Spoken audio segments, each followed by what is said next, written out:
Ilikuwa ni mechi nzuri ambayo kimsingi sifa nyingi zinaenda kwa Miguel Gamondi kwa namna ambavyo ameweza kuicheza michuano hii ya AFCON kwa msimu huu. Ukiangalia mechi ya leo amekuja na approach tofauti, ameenda kuanza na walinzi watatu, tunasema wingback wawili kwa maana Mohamed Hussein pamoja na Haji Mnoga.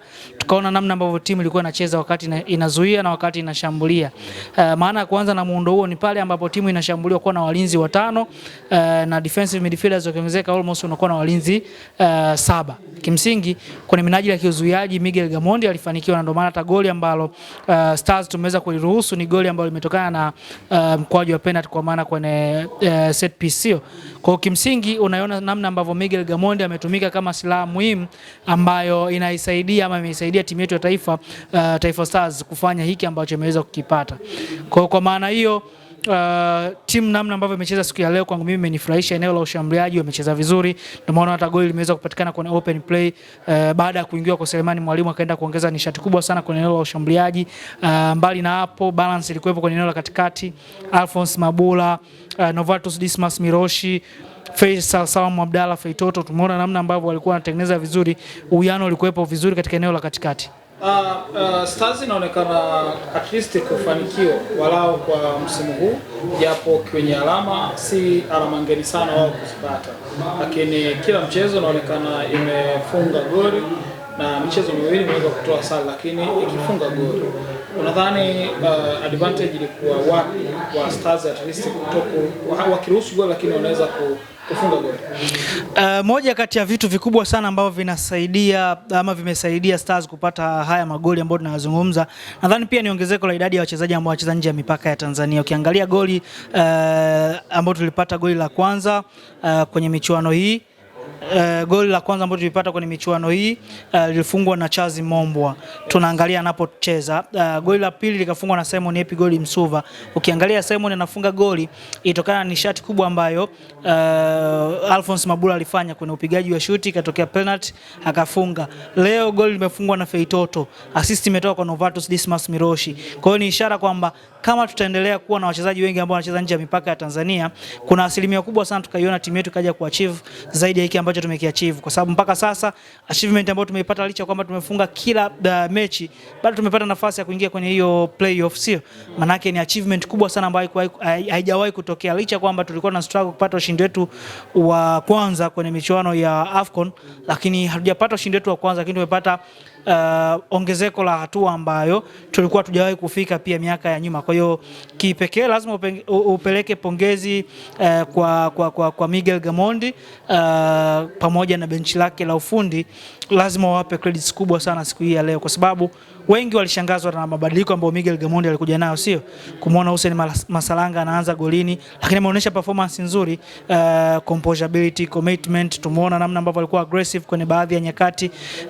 Ukiangalia kwanza na walinzi watatu wengi walishangaa, lakini pia Tairin hakupata nafasi, Aralakia hakupata nafasi ya kuanza. Wengi walihoji kwa nini hakuanza licha kwamba alikuwa na mechi nzuri sana kwenye michezo iliyopita, lakini mwalimu ameonyesha namna ambavyo yeye anajua namna ambavyo kila game inahitaji approach, inahitaji wachezaji wenye aina tofauti. Kwa hiyo kimsingi Miguel Gamondi nadhani yeye anastahili pia kupewa sifa kubwa sana kwenye hiki ambacho ameweza kutupatia kama Watanzania. Bakari Nondo Mwamnyeto, kapteni namba 2 wa Stars, anaonekana akicheza mechi zote 3 lakini akimaliza dakika 90, kitu ambacho watu wengi hawamkitamani.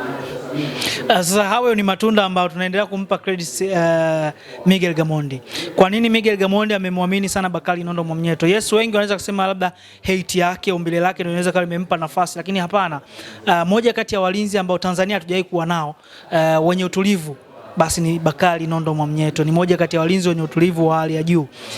Ni mzuri kwenye kuorganize safu yake ya ulinzi. Manake mlinzi yote ambaye atakuwa anacheza kando ya Bakari Nondo Mwamnyeto ana asilimia kubwa sana ya kufanya kazi kubwa ya kiuzuiaji, lakini Bakari Nondo Mwamnyeto akawa anatoa maelekezo vizuri, kwa maana ya ana sifa ama aiba ya uongozi. Ndio kitu kikubwa ambacho yuko nacho. Kwa anapokuwa kwenye timu, manake anatoa darasa wakati anacheza.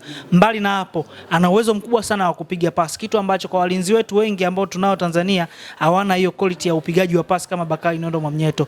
Pasi ninazozungumzia ni pasi fupi na pasi ndefu, na ukienda kwenye michuano ambayo wewe unakuwa kama second team, unahitaji mlinzi wa kati ambaye anaweza kupiga long balls ambazo zinakuwa na usahihi. Angalia Bakari Nondo Mwamnyeto namna ambavyo alikuwa anapiga long balls kwa usahihi. Kwa hiyo faida aliyokuwa nayo Bakari Nondo Mwamnyeto ni uongozi ambao yuko nao akiwa kama mchezaji, uwezo wa kupiga pasi fupi za usahihi, uwezo wa kupiga pasi ndefu kwa usahihi. Hiyo ni faida ambayo ametuongezea Bakari Nondo Mwamnyeto kwenye kikosi cha timu ya taifa. Alphonce Mabula Msanga tunamuita leo. Kuna watu walikuwa wanasikia wanasema kama kila mahali mpira ambapo upo na yeye anaonekana kuwepo.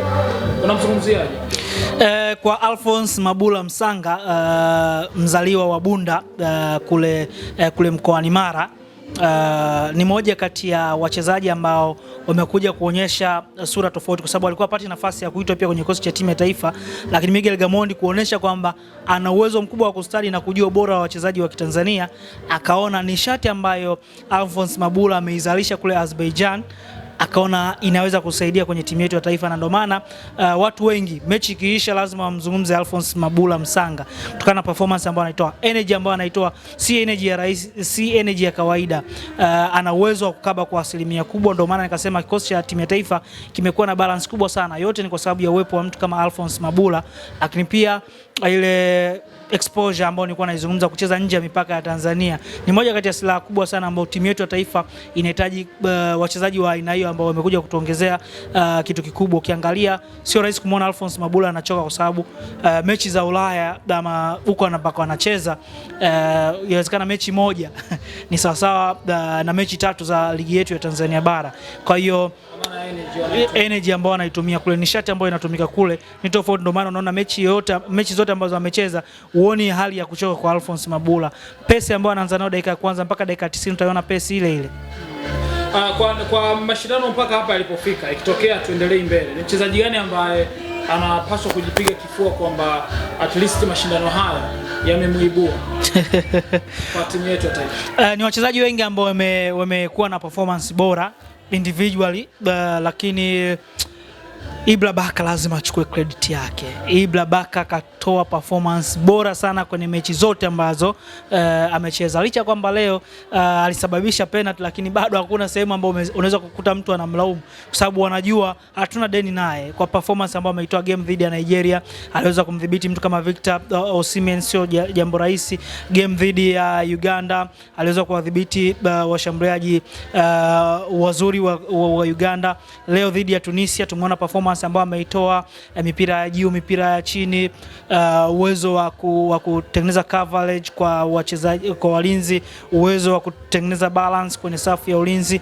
Amekuwa na performance bora sana, na ndio maana kipindi michuano inaanza, nadhani kwenye moja kati ya kurasa za CAF walisema moja kati ya wachezaji wa kuangaliwa kwa ukaribu sana kwenye kikosi cha timu ya taifa ni Ibra Abdullah Baka. Kwa hawakukosea, na mbali na hapo Baka ameonyesha kitu kikubwa sana kwenye michezo ya mzunguko wa pili. Aliingia kwenye kikosi bora cha wiki, sio manake ni kutokana na jitihada ambazo alizitoa kwenye michezo ambayo amecheza, na binafsi naweza kana najivunia kwa sababu Ibra Baka niwahi kumzungumza kwenye kurasa wangu wa _muone_.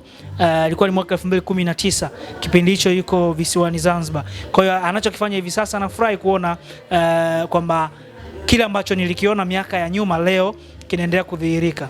Tunaweza tukasema kwamba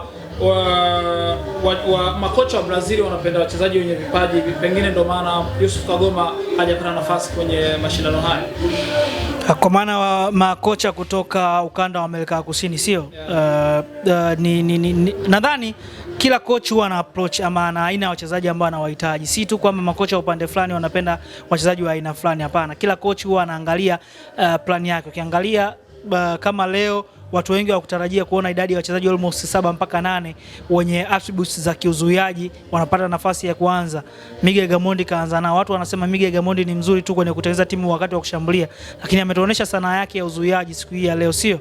Ameonyesha sanaa yake ya uzuiaji dhidi ya Nigeria, ameonyesha sanaa yake ya uzuiaji dhidi ya Uganda. Kwa kwangu mimi kila mwalimu huwa ana aina ya wachezaji ambao anawahitaji na approach ambao anahitaji. Kwa hiyo Miguel Gamondi kaenda na hawa wachezaji kwa sababu ameamini walikuwa ni sehemu ya kumfikisha hapa ambapo timu yetu ya taifa imeweza kufika. Kwa hiyo hakuna namna yoyote ambayo unaweza kumlaumu, na naweza nikawa ni mmoja kati ya watu pia wanaungana na kile ambacho Miguel Gamondi alikizungumza kwamba bahati mbaya kwamba Tanzania kuna wachambuzi kuna makocha wengi baada ya mchezo, of which niwahi kuichukua kutoka kwa Francis Mkanula, coach wa utimamu wa mwili ambao kwa sasa yuko kwenye kosi cha Mbeya City.